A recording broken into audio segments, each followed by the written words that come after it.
राधे राधे, जय श्री कृष्ण। दोस्तों, आज मैं अपने YouTube चैनल पर एक छठ माता का गीत लेकर के आई हूँ। मेरा गाना कैसा लगेगा आप लोग लाइक करना, सब्सक्राइब करना, कमेंट बॉक्स में ज़रूर बताना, ज़्यादा से ज़्यादा मेरा गाना शेयर करना। दोस्तों प्लीज़ आप सब हमें भी आगे बढ़ाइए। हमारा सब्सक्राइबर बहुत कम है दोस्तों, आप लोग थोड़ा साथ दे देंगे तो हम भी आगे बढ़ जाएंगे।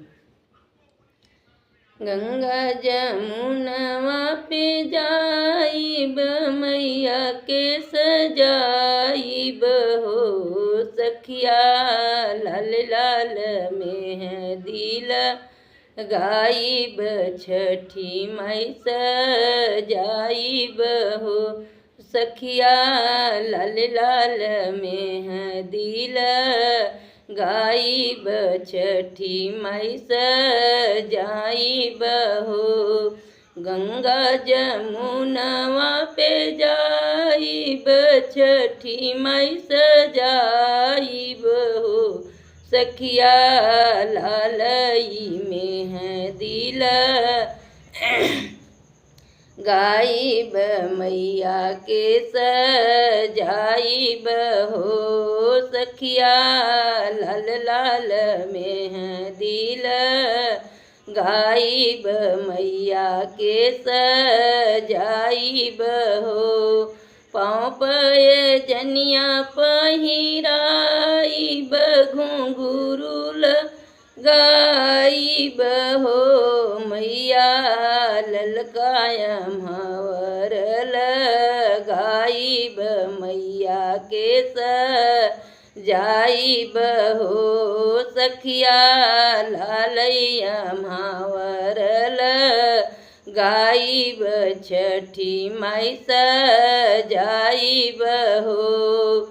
गुगुरी बतासा हम चढ़ाइब, लेडुआ चढ़ाइब हो सखिया, नरियल पनिया पियाइब, छठी माई जुड़वाइब हो सखिया, नरियल पनिया पियाइब, छठी माई जुड़वाइब हो सखिया, नरियल पनिया चढ़ाई पियाइब, मैया के जुड़वाइब हो।